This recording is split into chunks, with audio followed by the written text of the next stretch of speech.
What does the Cincinnati offense do that catches your attention? Well, they run the ball really well. Two really good backs, a quarterback that runs, and they will run him. Complement that with a good, naked, play action pass game with some talented receivers outside. They do a really good job offensively, schematically. I think they're sound in what they do, and got a tight end that can stretch you and catch the ball, and they have a RPO game to complement that as well. So they just keep you off balance a little. Joe, why do you think Arizona State was able to connect on some deep balls against you? We had, third down was the problem. We just weren't able to get off the field on third down, and that's been we've been pressuring a little bit on third down, and that's been a very efficient thing for us. If you looked at the numbers all year, we've been excellent there, and we just weren't on Saturday. We had, I think, on third and long, we had 4 third down pressures, and one of them hit and got the ball thrown away.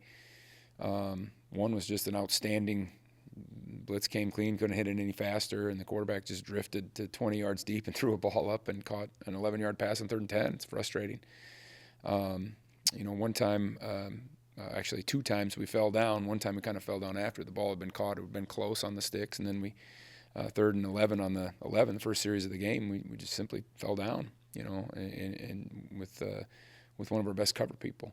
So, I don't know. I've got to do a better job of putting those guys in better situations, and those are situations that we've won all year round, all year, and we just weren't winning them on Saturday. And part of it is the receiver, number 0, was a really good player, and he was. I don't want to say we underestimated him, but we probably didn't pay him the attention that maybe we would have paid a couple other guys throughout the course of the year, and maybe that was a miscalculation on our part. But we've got to do a better job on third down, getting ourselves off, on fighting our butts off to get in those situations, and then we don't win. That's frustrating.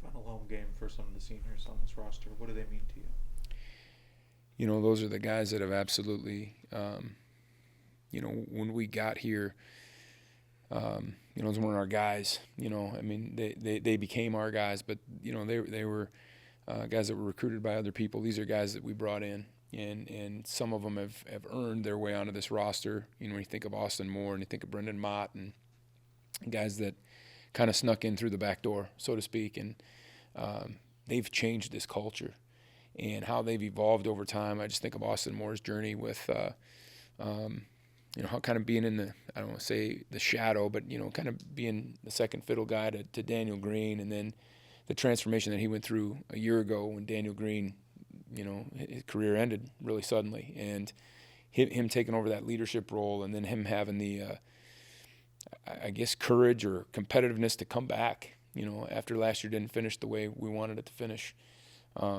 Guys like that just mean the world, and the guys that came along the way, the Marquis Siegels, the guys that have meant so much to this program that didn't start here, may not have originated here, but they've become K-State, so we've got to have everyone on board for those guys, because those guys mean a lot to me personally, and they mean a lot to this program. What is the mental state of your defense?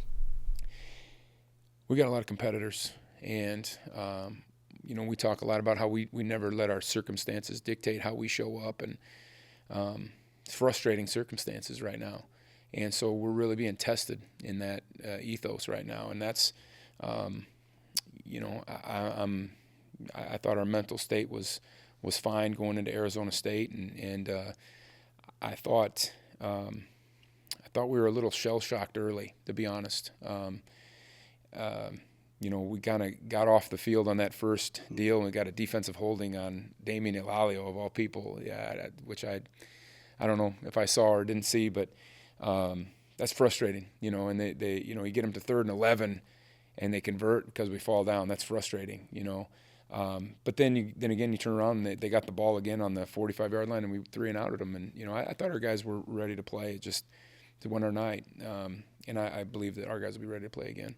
Is Brendan's stats have soared this season? Have you seen offensive lines paying a lot more attention to him? It's hard because we've got a lot of really good rush men. We've got some guys that can get after it, and so, and we we design pressures and things enough to manipulate protections where he doesn't, get some of that stuff. What I will say as a whole is people are keeping tight ends in more. People are keeping backs in more against us. We see a lot more max protection stuff than most other teams see. We look at it on Sunday, and a team might not be a max protection team, and lo and behold, they've kept their tight ends in half the time. And so guys are paying respect to our rush, and it's putting a little bit more heat on the coverage when they do that. And so I guess Brendan is certainly a big part of that.